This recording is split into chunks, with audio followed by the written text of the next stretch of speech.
most widely known and recognizable figures alive. He and perhaps Charlie Chaplin were the reigning kings of the popular media.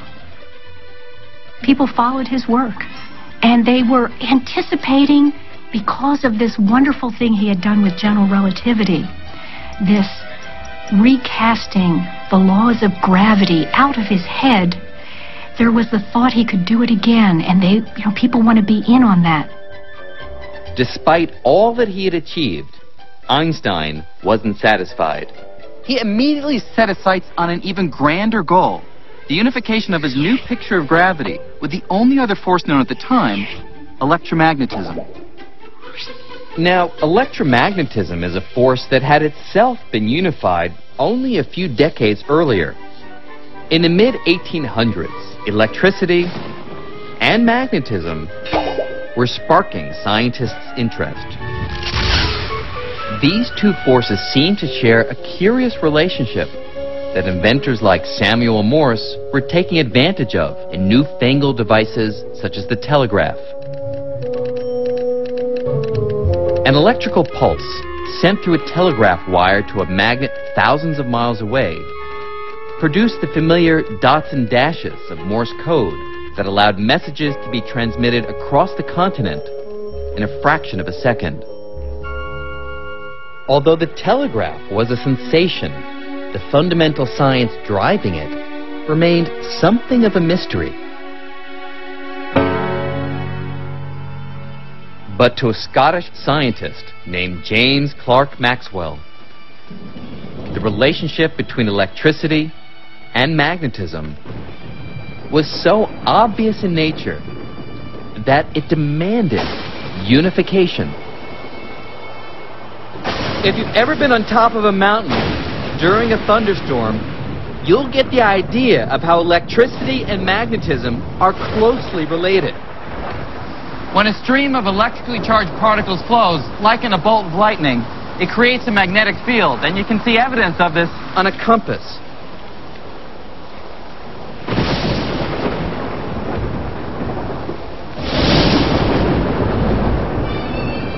Obsessed with this relationship, the Scot was determined to explain the connection between electricity and magnetism in the language of mathematics. Casting new light on the subject, Maxwell devised a set of 4 elegant mathematical equations that unified electricity and magnetism in a single force called electromagnetism. And like Isaac Newton before him, Maxwell's unification took science a step closer to cracking the code of the universe. That was really the remarkable thing, that these different phenomena were really connected in this way. And it's another example of diverse phenomena coming from a single underlying building block or a single underlying principle. Imagine that everything that you can think of which has to do with electricity and magnetism can all be written in 4 very simple equations. Isn't that incredible? Isn't that amazing? I call that elegant. Einstein thought that this was one of the triumphant moments of all of physics and admired Maxwell hugely for what he had done. About 50 years after Maxwell unified electricity and magnetism, Einstein was confident that if he could unify his new theory of gravity with Maxwell's electromagnetism, he'd be able to formulate a master equation that could describe everything, the entire universe. Einstein clearly believes that the universe has an overall grand and beautiful pattern to the way that it works. And so to answer the question, why was he looking for the unification? I think the answer is simply that Einstein is one of those physicists who really wants to know the mind of God, which means the entire picture. Today, this is the goal of string theory: to unify our understanding of everything, from the birth of the universe to the majestic swirl of galaxies in just one set of principles, one master equation. Newton had unified the heavens and the earth in the theory of gravity. Maxwell had unified electricity and magnetism. Einstein reasoned all that remained to build a theory of everything, a single theory that could encompass all the laws of the universe, was to merge his new picture of gravity with electromagnetism. He certainly had motivation. Probably one of them might have been aesthetics or this quest to simplify. Another one might have been just the physical fact that it seems like the speed of gravity is equal to the speed of light. So if they both go at the same speed, then maybe that's an indication of some underlying symmetry. But as Einstein began trying to unite gravity and electromagnetism, he would find that the difference in strength between these two forces would outweigh their similarities. Let me show you what I mean. We tend to think that gravity is a powerful force. After all, it's the force that right now is anchoring me to this ledge. But compared to electromagnetism, it's actually terribly feeble. In fact, there's a simple little test to show this. Imagine that I was to leap from this rather tall building. Actually, let's not just imagine it. Let's do it. You'll see what I mean.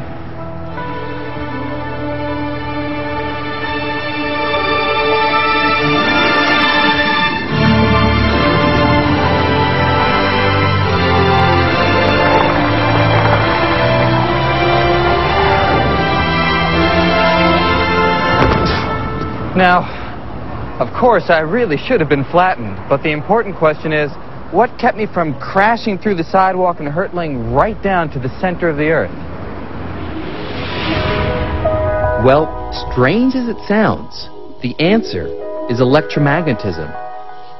Everything we can see, from you and me to the sidewalk, is made of tiny bits of matter called atoms. And the outer shell of every atom contains a negative electrical charge. So when my atoms collide with the atoms in the cement, these electrical charges repel each other with such strength that just a little piece of sidewalk can resist the entire Earth's gravity and stop me from falling. In fact, the electromagnetic force is billions and billions of times stronger than gravity. That seems a little strange because gravity keeps our feet to the ground, it keeps the Earth going around the sun. But in actual fact, it manages to do that only because it acts on huge, enormous conglomerates of matter. You know, you, me, the Earth, the sun. But really at the level of individual atoms, gravity is a really incredibly feeble, tiny force. It would be an uphill battle for Einstein to unify these two forces of wildly different strengths. And to make matters worse, barely had he begun before sweeping changes in the world of physics would leave him behind. Einstein had achieved so much in the years up to about 1920 that he naturally expected that he could go on by playing the same theoretical games and go on achieving great things. And he couldn't. Nature revealed itself in other ways in the 1920s and 1930s, and the particular tricks and tools that Einstein had at his disposal that had been so fabulously successful just weren't applicable anymore.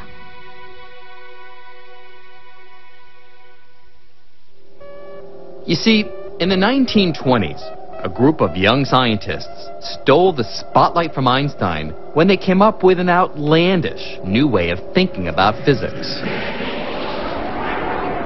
Their vision of the universe was so strange, it makes science fiction look tame, and it turned Einstein's quest for unification on its head. Unification. Unification. Led by Danish physicist Niels Bohr,